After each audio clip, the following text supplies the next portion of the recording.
In the first iteration of the Building Depth series, I introduced the concept of nonzero-sumness as the answer to how society and government came to exist. In this lesson, we will cover the concept, clarify its meanings, and tease out some of the problems of this idea. While this is a start to answering the question on how society came to be, there are a few more steps before the full picture really comes together. I'm Pragmatic Penguin, let's get to it. Non-zero sums are defined as interactions where the result is greater or less than the sum of its parts. This can be likened to being in a boat with someone. Your loss is their loss, and your gain is their gain. In this situation, intelligent self-interest favors cooperation over competition. Since both parties gain from this behavior, it is easy for them to agree to it. This is especially true in a state of nature scenario where the ultimate goal is survival, and the consequences of competing may result in death due to insufficient resource acquisition, like food or water. Zero sums therefore must be interactions where the result is equal to the sum of its parts.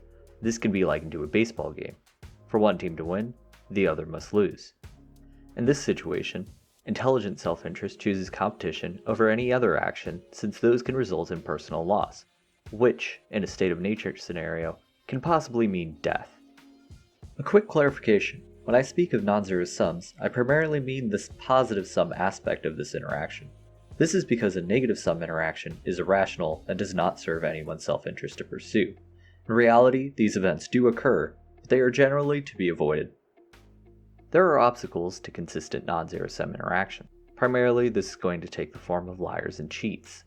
In addressing this problem, the primary mitigation mechanism for these activities is that they erode trust. This trust plays into the decision-making of rational actors, which takes us into game theory.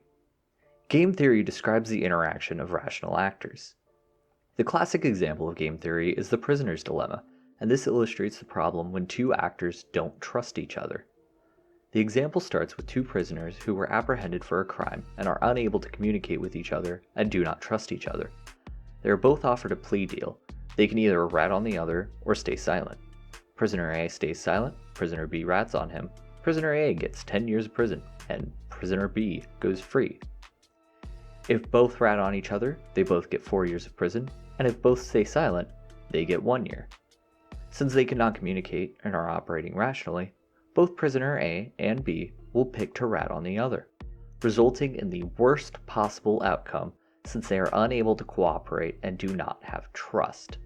This is because the consequences for tattling are either freedom or 4 years of prison, whereas the consequences of not are either 1 year or 10 years for each individual.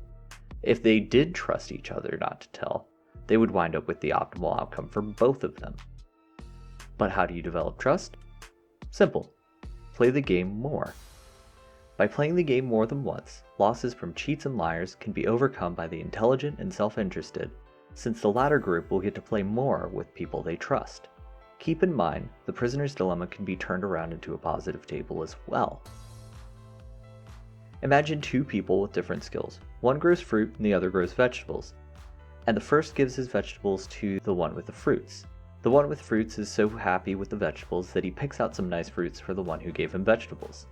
This amorous relationship could expand their trade of skills or goods and even lead to collaboration, which are all examples of non-zero sum activities which were locked behind the goodwill of their first interaction. Imagine those same two people, but one sent his vegetable over and expected fruit in return, but the fruit never arrives. Yes, the one lost out on a portion of his vegetables, and the other got free vegetables, but they will never unlock the benefit of non-zero sumness. Whereas the former could find someone else, like in the first example, the latter will likely encounter the same interaction until their reputation is so stained that they can no longer receive goods, nor can they correct their ways and even be trusted to trade. This actually leads into the next point. Humans are social animals. We're capable of communication, so a negative interaction isn't necessarily a private one. This social dynamic is vitally important to further enhance non-zero sum interaction because of the detrimental effects of shaming, and it influences what values a person or society might hold. Non-zero sumness is baked into every part of our lives, we just never really acknowledge it. And when someone does, it almost just feels like common sense. If this feels like common sense to you, that's a really good thing.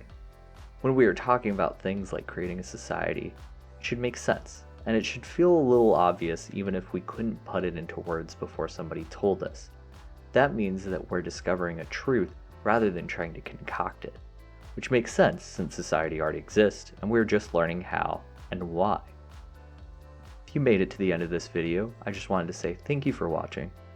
If you like what you saw, please like and comment your thoughts down below, and don't forget to subscribe for more content just like this.